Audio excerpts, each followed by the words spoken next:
नमस्कार दोस्तों, YouTube के इस कोने में आपका फिर से हार्दिक स्वागत है। आज हम एक ऐसी शख्सियत की रोमांचक दास्तान सुनाने जा रहे हैं जिसे दुनिया के एक प्रमुख विचारक ने अपनी ज़िंदगी का सबसे बड़ा दिमागी चमत्कार बताया।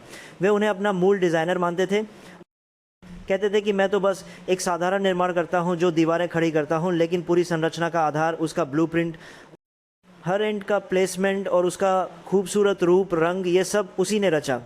ये कहानी उस शख्स की है जिसने अपनी ज़िंदगी के शुरुआती दिनों में एक ऐसा भयानक तूफान झेला जो किसी साधारण इंसान को चूर चूर कर सकता था। कल्पना कीजिए, महज 30 साल की उम्र में उनकी साथी उन्हें छोड़कर चली गई। 9 साल का नन्हा बेटा खतरनाक बीमारी से जूझते हुए दुनिया छोड़ गया। एक आंख की रोशनी सर्जरी में हमेशा के लिए खो गई और आर्थिक तौर पर वे पूरी तरह बर्बाद हो चुके थे। सारे संकट एक साथ, अंधेरे की गहराई से, राख के ढेर से उबरकर उन्होंने अरबों डॉलर की दौलत का साम्राज्य खड़ा किया। ये कोई सिनेमाई कथा नहीं, बल्कि एक सच्ची प्रेरणादायक यात्रा है जो हर निवेशक, उद्यमी या जीवन के सबसे निचले मोड़ पर खड़े व्यक्ति के लिए ज़रूरी है। हो सकता है ये आपको नई ऊर्जा दे दे। ये वीडियो थोड़ा लंबा होगा, लेकिन मेरा वादा है अगर आप इसे अंत तक देखेंगे तो इस शख्स के बारे में कहीं और पढ़ने या देखने की कोई ज़रूरत नहीं पड़ेगी। ये आपका एकमात्र ज़रूरी गाइड बनेगा। तो अभी से उत्साहित हो जाइए, लाइक का बटन दबा दीजिए और कमेंट बॉक्स में CSS लिखकर बताइए अगर आपको ऐसी केस स्टडीज़ पसंद है। हमारे इंस्पिरेशनल ट्रेडर्स प्लेलिस्ट में ऐसी और भी कहानियाँ मिलेंगी। कुर्सी की कमरबंदी बांध लीजिए, फ़ोन साइलेंट कर दीजिए, क्योंकि ये सफ़र आपको त्रासदी के आंसुओं से लेकर विजय के जश्न तक ले जाएगा, ट्रायल्स के संघर्ष से लेकर धन की चमक तक और समझदारी के अनमोल रत्नों तक। ये है उस महान विचारक की पूरी दास्तान। हर बड़ी कहानी की जड़ें एक साधारण मिट्टी में ही पनपती हैं। इसकी शुरुआत हुई एक छोटे से अमेरिकी शहर में, ठीक वैसे ही जैसे हमारे देश के छोटे मोटे कस्बों में जैसे कोई साधारण बाजार या मोहल्ला जहां दुनिया सिमटी हुई लगती है। वहां का माहौल इतना सीमित था कि बाहर की हलचल सपने जैसी लगती। उनके पिता एक कानूनी सलाहकार थे और माँ एक शिक्षित परिवार से ताल्लुक़ रखती थी। बचपन से ही उनके अंदर ज्ञान की ऐसी प्यास जागी कि उसे बुझाना नामुमकिन था।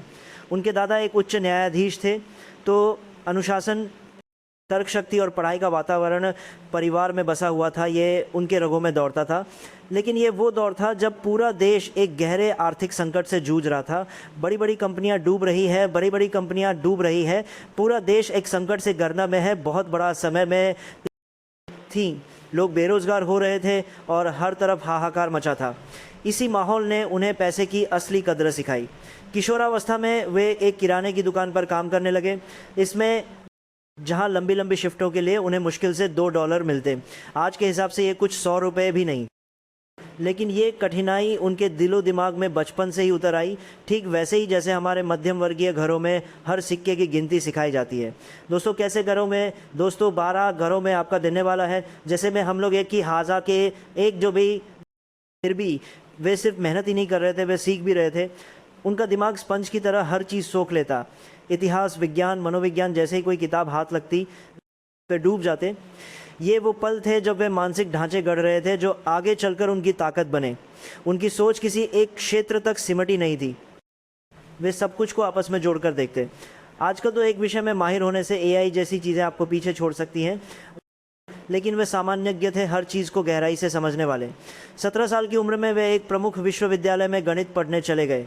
लेकिन किस्मत ने कुछ और ही खेल रचा। विश्व युद्ध छिड़ेगा और वार के आपके हर केस को अपने सामने एक साथ रहेगा और उन्हें सेना के हवाई विभाग में शामिल होना पड़ा। उनकी असाधारण बुद्धिमत्ता देखकर उन्हें एक जोखिम भरा पद सौंपा गया, मौसम विशेषज्ञ। उन्हें भौतिकी के बुनियादी सिद्धांत सिखाए गए। उनका कोल भी बेस के बाद उनके पास हवाई विभाग में शामिल होना पड़ा। काम था सहयोगी विमानों के पायलटों के लिए मौसम का पूर्वानुमान लगाना। एक छोटी सी गलती का मतलब मौत का खतरा। इस अनुभव से उन्होंने सीखा कि सीमित जानकारियों के साथ कैसे बड़े फैसले लिए जाते हैं। ये बाद में उनकी निवेश रणनीति की कुंजी बनी। युद्ध समाप्ति पर उनकी महत्वाकांक्षा आकाश छूने लगी। उनके पास स्नातक डिग्री तो नहीं थी, नए कोई एक से एक आकाश छूने लगी, लेकिन हार मानने वाले नहीं थे। उन्होंने सीधे एक प्रतिष्ठित विधि स्कूल में आवेदन कर दिया। शुरुआत में अस्वीकृति मिली, तुम्हारे पास योग्यता ही नहीं। लेकिन एक पारिवारिक संबंध और एक वरिष्ठ अधिकारी की सिफारिश ने दरवाज़ा खोल दिया। ये दृढ़ता का सबक है। जिद और सही रिश्ते बंद दरवाज़ों को भी खोल सकते हैं। धैर्य रखिए, अगर हौसला है तो सफलता मिलेगी। वहाँ से वे शीर्ष छात्रों में शामिल होकर स्नातक हुए। फिर कैलिफोर्निया में एक विधि फर्म ज्वाइन की। जहां सालाना वेतन था महज $300। ये थी उस व्यक्ति की शुरुआत जिसने बाद में अरबों का साम्राज्य रचा, ठीक वैसे ही जैसे कुछ उद्यमी छोटे कदमों से विशाल साम्राज्य खड़ी करते हैं। इनके अब कहानी में आता है नया मोड़। कैसे वे एक प्रमुख साझेदार से मिले, कैसे ऊंच नीच के उतार चढ़ाव आए, लेकिन बीच में अगर आप अपना वित्तीय सफ़र शुरू करना चाहते हैं तो स्क्रीन पर दिख रहे बटन पर क्लिक करके जुड़ जाइए।